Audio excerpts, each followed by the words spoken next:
Desiree here, and I am going to be talking about assertive communication. So I want you to think of a time that you miscommunicated with somebody and what was the result of that miscommunication.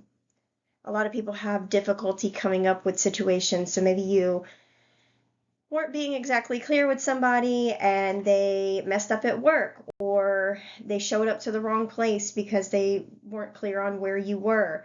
So these could be examples of times that you miscommunicate with somebody. So a lot of what we do with other people is how we talk to them. And some of the ways that we express ourselves are helpful, and some aren't gonna, end up so well. So we're gonna talk about the different types of communication styles here today. How some people just tend to blow up easily. Other people are just, going along with what's being said. Some people talk too much or they always interrupt. And people usually communicate in a certain way. And sometimes their communication style is going to change with the different situations. So, how I talk to my boss is going to be different than how I talk to my husband. And how I talk to my husband is different than how I talk to my kids. And how I talk to my kids is different than how I talk to my friends.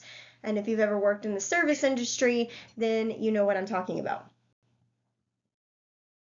So, with passive style, um, what actually happens with passive style is people just tend to go along with what's being said, right? So they tend to communicate in a way where they have a hard time saying what they feel or what they need, and they bottle up their feelings and they feel angry or sad or resentful that they just kind of went along with something that they really didn't want to do. And so these passive reactions are likely to occur when there's a conflict between what somebody else wants and what they want or feel. And these kinds of people often ignore their own needs and feelings. They're kind of just kicking their feet and twiddling their thumbs and looking down, like, okay, and they just go along with it, even though they don't want to. Aggressive style is more confrontational, it's more in your face and attacking. Some people react quickly and angrily in situations, and this style comes across as attacking and in your face, and it's going to disregard the rights and feelings of other people. And although this approach does seem to work in the short run, it's going to have long lasting consequences because it's going to make the other person feel resentful or angry toward you. And then we have passive aggressive, and some of us are professional passive aggressive communicators. I like to refer to this as a doormat that bites. This is characteristic of for people who find it hard to openly express what they want or need in a clear way. There's a disconnect between what that person says and what they do. Uh, you know, they may act out their aggressive feelings in an indirect or subtle way, like agreeing to do something, but then showing up late and forgetting about it or refusing to talk. And this style is going to leave both people confused and frustrated. So I'll give you an example of passive aggressive here. um, you live with a bunch of other people and you're the only one that's been doing dishes lately, and you just get so fed up with you being the only person to do the dishes that you're like, I'm not going to do the dishes anymore. This I'm just going to let it pile up. I'm not going to do anything about it. And then what happens is the dishes start to pile up and pile up and pile up, and you just get more and more frustrated about the whole situation, and then you just end up doing the dishes anyway, because now you don't have anything to eat with. Um, and now you're more resentful, but you don't say anything to anybody else. So you're getting more and more angry, and you're aggressively not doing the dishes or not taking the trash out. And your your communication verbally is not telling the other people what you need. And then we have assertive. Assertive communication, when we're talking about the feelings and the wants and needs of people, assertive communication is going to take into consideration your wants and needs and feelings and the other person's wants and needs and feelings. So you're able to think about what you need while also considering the needs and feelings of other people. You tend to listen quietly to the person speaking, and then you're going to speak clearly and directly about your opinions, needs, or feelings. And you're going to find a compromise that's going to work for both sides. So, assertive people respect their own feelings and needs, but they're also going to respect the feelings and needs of the other person. And it's usually a style that's respected by other people. So here's some examples of some communication styles. In the middle of a busy day, Lucinda's coworker asks if she could help her learn how to work the new copy machine. Lucinda flares up and loudly says, "I don't have time for this, and it's your job anyway. You're always asking me for help." Well, this is aggressive. The person seems mainly concerned about their rights and needs and ignoring what other people need or feel. Another example is Tony has a friend to whom he's lent money to many times, and the friend almost never pays him back. And when his friend asks again for a quick loan, Tony avoids eye contact and tries to say no, but then he just goes along with the request, even though it may mean that he's not going to have enough money left for his rent. Well, this is passive. It's putting the rights and feelings of other people first and neglecting your own rights and feelings. Another example is that Lewis has returned to school to complete his GED. He's feeling frustrated because of his classmate Tim. Tim has asked him once again for help in completing his math assignment. And part of Lewis's irritation is because Tim doesn't seem interested in working hard, but rather knows that Lewis is going to give him all the answers as usual. And Lewis is working 2 jobs right now in addition to attending school, and he knows that Tim has a lot of spare time that he could be using to study. And although Lewis feels angry and resentful, he reluctantly agrees to work with Tim for an hour at 2 o'clock that afternoon. However, Lewis shows up 50 minutes late and mumbles that he somehow lost track of time. This is going to be passive aggressive. This person is sending confusing messages that are going to leave him and the person that he's talking to dissatisfied and resentful. And the last example is that Michael's friend Jamie wants to eat at the same cafe every time they meet. The cafe is fairly expensive and the food is not really especially good. Jamie calls one afternoon and says, "Hey, let's meet at the same place that we usually do. It's quick and easy." Michael says, "I know that's your favorite place and maybe we can eat there next week, but today I'd really enjoy trying a different place. How about we try out the new diner down the street?" This is going to be assertive communication. It's respectful, it's acknowledging the other person's viewpoint, it's brief, and it presents a compromise of sorts. It's expressing the speaker's feelings and clearly stating the request. So, when we are talking assertively, we want to make sure that we are focusing on using I statements.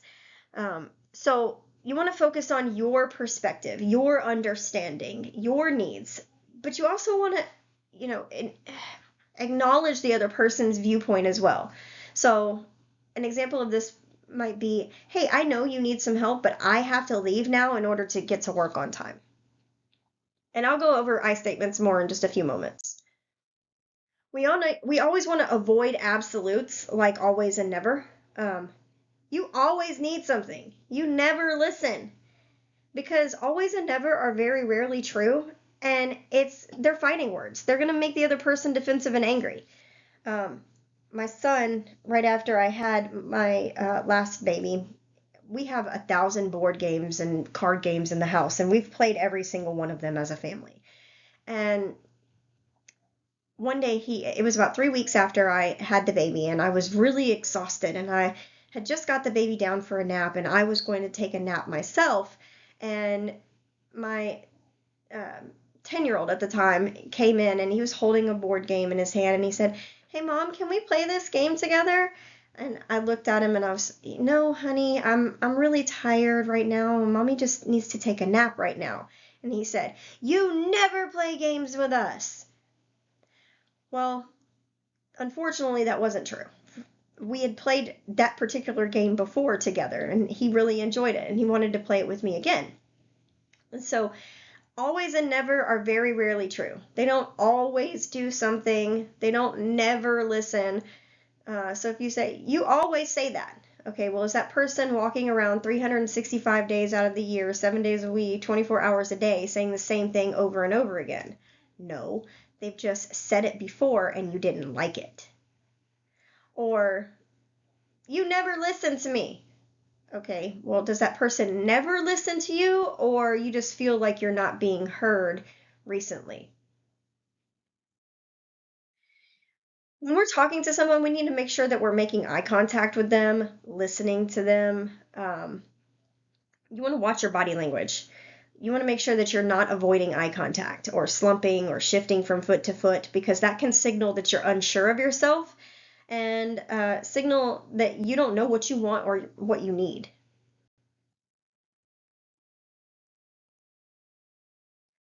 And you want to label your feelings in a calm way. Don't exaggerate or dramatize your feelings. Say what you want or need in a very brief or clear statement.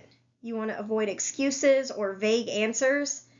Generally, it's just best to focus on one current issue instead of going over old resentments or trying to tackle several issues at once. If something comes up in the middle of an argument with the person that you're talking to, ask them if you can table that other topic for a different date or time, so that you can focus on the issue at hand. We don't want to throw in everything plus the kitchen sink. We're not going to get anything resolved if we can't focus on the issue at hand. So stay focused. And make a statement that indicates that you understand the person's perspective. It doesn't mean that you have to agree with that perspective. It just means that you're listening and you get what they're feeling or saying. And you can do this in a non condescending way. Maybe a go to phrase like, I hadn't really thought of it that way. I need to think about this more. Or thank you for bringing that to my attention. I hadn't really considered that before. Um, and then maybe you will go and have a think about that later on, and you might see why their perspective is the way that it is, and maybe you do need to make some changes. Um, but you don't have to agree with it in that moment, but you also don't have to argue with them. They just want to feel heard.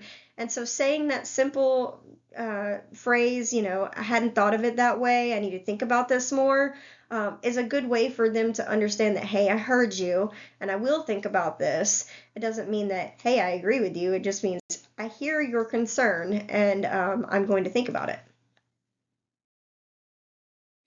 And it's sometimes best to just suggest a compromise sometimes. Like, I can't loan you my car today, but I could give you a ride. And when it's appropriate, take responsibility for your part in the problem. And then congratulate yourself, obviously silently, afterward, for being clear and consistent and true to yourself. How the other person responds to your assertive communication is not your responsibility. Your responsibility is to continue to remain assertive in your communication. Not everybody can communicate assertively. They're going to revert to whatever style of communication that they have been using with you.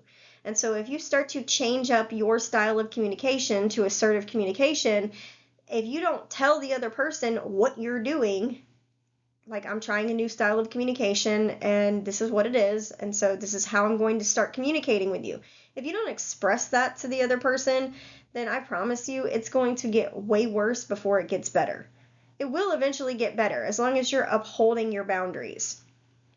So this is going to sound like, what? I don't appreciate it when you're raising your voice when you talk to me, so I'm going to go ahead and end the phone call, or I'm going to leave the room. And at that point, the other person is not getting what they want. And so eventually they're going to, if you keep upholding that boundary, they're going to learn that they won't get what they want if they behave that way with you. And so it will effectively that behavior will go extinct. So, like I said, I was going to talk about the I statements. So, an I statement is a very simple formula. When you do blank behavior, you want to focus on the person's behavior in simple, direct, and clear words. We don't want to focus on the personality of the other person. You're a jerk, or you're being mean, or um, when you are sassy or whatever. You want to focus on the behavior. So when you raise your voice to me, when you leave your clothes on the floor, when you don't help put dinner away, or when you don't do the dishes, or when you say mean things to me, whatever. We're focusing on the behavior of the person. And then you're going to describe your feelings or thoughts about the behavior. So it's, when you do XYZ behavior, I feel blank. Insert feeling word here. And we want to make sure that we're steering clear of the trap of not identifying feelings and focusing on the person's behavior as a feeling. I had somebody tell me, well, I feel that you are being selfish. Well, that's just take the I feel out, and you're just telling me you are selfish. And so we want to make sure that we're inserting a feeling word here. So when you raise your voice to me, I feel disrespected, or I feel frightened, or I feel afraid. What is the feeling that you're actually having because of the behavior? That's what you need to express here. So when you do XYZ behavior, I feel blank. And then you're going to put in an ask for the behavior to change. So in the future, I would like for XYZ to happen. So when you do blank behavior, I feel blank, and in the future, I want for blank to happen. That's an I statement. What do you want to happen? When you raise your voice to me, I feel disrespected, and so going forward, I would appreciate it if you would not raise your voice to me. And that's your boundary. And if you continue to uphold that boundary, then the other person's communication will eventually change. But like I said, it will get worse before it gets better if you're not explaining to the other person what you're doing there. And I'm just going to skip through this. You can read this if you want to pause and think about what you would say to Jack. So some of the hallmarks of effective communication are using I statements, using descriptive statements, being kind and showing empathy. We want to use tact and be specific. Ask for the change that you're looking for. Make the request. Use your active listening skills. Active listening is making sure that the other person knows that you're listening to them. So this is going to be reflecting back what they're saying to you, or the feeling that you're gathering from what they're saying. So you can stop them every once in a while and say, hey, let me make sure I'm understanding what you're saying. What I think I heard you saying was, you're angry because I'm not helping out with the dishes. Is that right? Now, you're not repeating back to them verbatim what they said, but you kind of want to find out a feeling word that you're gathering from them. Or you could say something as simple as, oh man, that sounds really frustrating, or I bet that made you angry. And you don't have to be right at your guess of their emotion, but it does show that you're trying to understand. And so they know. Eye contact, making sure you're keeping your body language open, you're not crossing your arms or rolling your eyes or looking at your phone. You want to have that open body language toward the other person. That's active listening. And then you want to encourage them to continue speaking. So you can do that by asking open-ended questions for clarification purposes. And when we ask a rhetorical question, it's not really a question. It's a put down disguised as a question. When we call these rhetorical questions, they're actually aggressive statements. I'll give you some examples. When somebody says, can't you do anything right? That's a rhetorical question. They're not looking for an answer because it's actually a statement that you can't do anything right. Or what were you thinking? You're actually stating you weren't thinking and you did something stupid. What is wrong with you? The translation here is, there is something wrong with you. Are you kidding me? The statement here is, you're not telling the truth. Why can't you listen? The statement here is, you are not listening. Didn't I already tell you that? You should know that already. What? Are you crazy? You're acting nuts is the translation. How many times do I need to tell you to put that away? The translation here is, stop ignoring me and do what I want. Are you for real? The translation here is, you are a piece of work. So I want you to think about some other rhetorical questions and come up with their actual statement translations. You can do that in the chat box below on this video, or you can do it in your journal. Here's a short quiz for you if you want to know what your assertiveness IQ is. Communication is important in all the areas of our lives, and it's going to determine the quality of our relationships. So this quiz is going to identify 7 keys to assertiveness, and this is just kind of a general overview here. So on a scale of 1 to 7, where 1 is I strongly disagree and 7 is I strongly agree, I want you to put your level of agreement with each item. So number one is I'm able to think flexibly and look at things from other points of view. Number two is I do not try to change other people's perceptions. Number three, I use my thoughts and feelings honestly with tact, using I statements and not you statements. Number four, in times of conflict and disagreement, I make sure I listen by validating, empathizing, and summarizing instead of defending myself. Number five, I think rationally and can differentiate between facts and interpretations. Number six, I'm more concerned with being kind rather than proving that I'm right. And number seven, I tend to think positively and optimistically. So if you add your scores up on those questions, this is going to tell you where you're at. So if you're between a 44 and a 49, you're a genius. You have a very high assertiveness IQ. 38 to 43 is a master, so you have a high level of assertiveness. A 32 to a 37 is a pro, so you have a moderate level of assertiveness. 26 to a 31 is intermediate. Your assertiveness may need some boosting here. 20 to a 25 is an amateur, so your assertiveness IQ is low. And if you got a 14 through a 19, we call that the dabbler. Your assertiveness IQ is dangerously low. And if it's below a 14, you're in the danger zone and your assertiveness skills are in need of some help. So I want you to think about whether you agree or disagree with your score, and why do you disagree with your score, or why do you agree with your score? And you can put that down in the chat box below, or the comment section below, or you can put it in your journal. So thinking about being a naysayer, healthy interpersonal relationships are a cornerstone of mental health and life satisfaction. And so the quality of our ability to develop healthy relationships is correlated with our general life happiness and life adjustment. And those who are kind and positive to others are going to have healthier relationships, and negativity is going to interfere with developing some of those relationships. So I typically, in an in-person group or a Zoom group, would do an exercise here that demonstrates how the negativity of naysayers is going to push people away. And on the flip side, it also shows the power of treating other people with positivity. So the two volunteers would get together and they would pretend to have a conversation, suggesting a weekend plan. So one person is doing the suggesting, and the other person's going to be the naysayer, and they are going to come up with everything that they can possibly think of to just be negative about the person's plans that they want to do.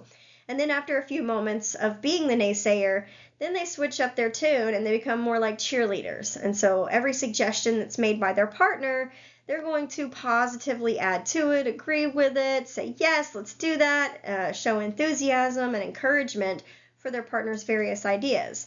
So an example might be like, hey, it's going to be great spending time with you. I can't wait. And so this is an exaggerated version of being a naysayer, but it really helps to kind of understand what being a naysayer can actually do to the relationship. So, like I said, it's exaggerated in this activity, but it does bring home the point of how important it is not to be a wet blanket. So it can help us to kind of develop a bit more awareness of how we come across in everyday life and what changes we can make in our lives to stay positive with other people instead of promoting negativity. And I want to leave you with this question. Are you really listening to other people, or are you just hearing? Are you listening to respond or listening to understand? The goal should be listening to understand.